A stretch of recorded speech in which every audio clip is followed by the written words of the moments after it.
আবার কোমরের হাড় ক্ষয়, ব্যথা, 10-12-14 বছর ধরে। এখন আসি আমি 20 দিন হয়েছে, আল্লাহ দিলে আলহামদুলিল্লাহ যতটুকু ভালো হয়েছে। আমি 2,500 টাকা এসেছি।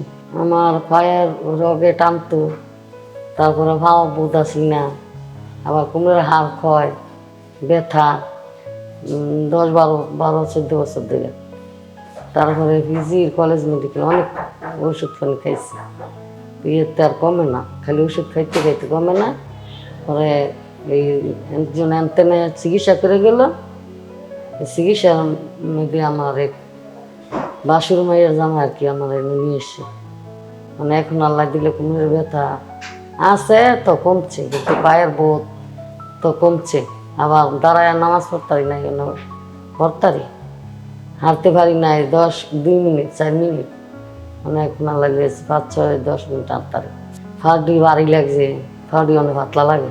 এই যে আমার বাসুর মায়ের চিকিৎসা করে গেছে, এ ভালো হয়েছে, মানে আমার লইছে। আবার প্রত্যেক হাসপাতালের ওষুধে আমি খাইছি, কিন্তু হাসপাতালের ওষুধে আমার বাবু পাতলা হয় নাই, হাঁটতে পারি নাই। এখন আসি আমি 20 দিন হয়েছে, আল্লাহ দিলে আলহামদুলিল্লাহ যতটুকু ভালো হয়েছে।